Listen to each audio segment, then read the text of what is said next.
তো কিছুদিন আগে বাংলাদেশের সব থেকে বড় ইউটিউবার মিস্টার ট্রিপল আর ভাই তার ইউটিউব চ্যানেলে তার একটা চ্যালেঞ্জ ভিডিও আপলোড করে। समझ रहे हो समझ रहे हो आप। তো ভিডিও টপিক ছিল যে মিনি মিউজিক গান দিয়ে পুরো একটা বিয়ার র্যাঙ্ক ম্যাচ খেলে ভুইয়া আনতে হবে।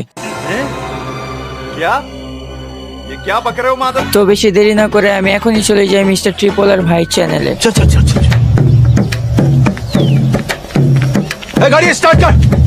তো চ্যানেলে আসার পরে অনেক খোঁজাখুঁজির পরে ফাইনালি আমার সামনে চলে আসে মিস্টার ট্রিপল আর ভাই সেই চ্যালেঞ্জ ভিডিও। আর আমার সামনে চলে আসার পর আমি ওই ভিডিওতে যা দেখি তা দেখে আমি পুরো অবাক হয়ে গেছি। তাতে আমার বাল ছেঁড়া গেল। কারো ছিড়ুক বা না ছিড়ুক আমার ছিঁড়েছে, মানে মান্ডি ব্ল্যাকের তার। সুটিয়ে লাল করে দেবো, নোংরামি বার করে দেবো।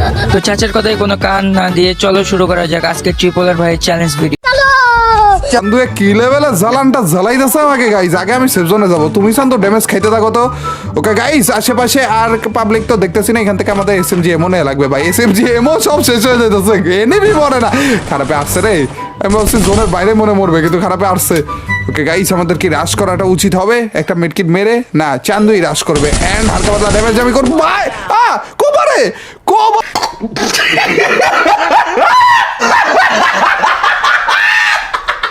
তো যেহেতু ট্রিপল আর ভাই তার চ্যালেঞ্জটাকে কমপ্লিট করতে পারেনি, তাই আমি কোনো দেরি না করেই চলে আসলাম ম্যাচের ভিতরে যে আমি চ্যালেঞ্জটাকে কমপ্লিট করব। আর এখানে নামার পরে আমি আশেপাশে এনিমির গুলির আওয়াজ পাচ্ছিলাম। আর এই কথা বলতে না বলতেই আমার সামনে চান্দু এসে হাজির, আর তাকে আমি দুর্দান্ত মিনি ইউজের একটা হেড মেরে ফিনিশ করে দিই। আর তারপরে এখান থেকে কিছু লুট নিয়ে নিই যেন সামনে এনিমির সাথে ফাইট করার সময় আমার কাজে লাগে। আর এই কথা বলতে না বলতে আরেকটা এনিমি চলে আসে, আর এনিমিটা চলে এসে আমাকে পিছে থেকে মারা শুরু করে। আর ভালো করে তাকানোর পরে দেখি এই শালা এনিমি একটা হাঁসের বাচ্চা, যে আমাকে অকারণে মেরে দিল। আর মিস্টার ট্রিপল আর ভাইয়ের চ্যালেঞ্জটা এখন অর্ধেকই রয়ে গেছে।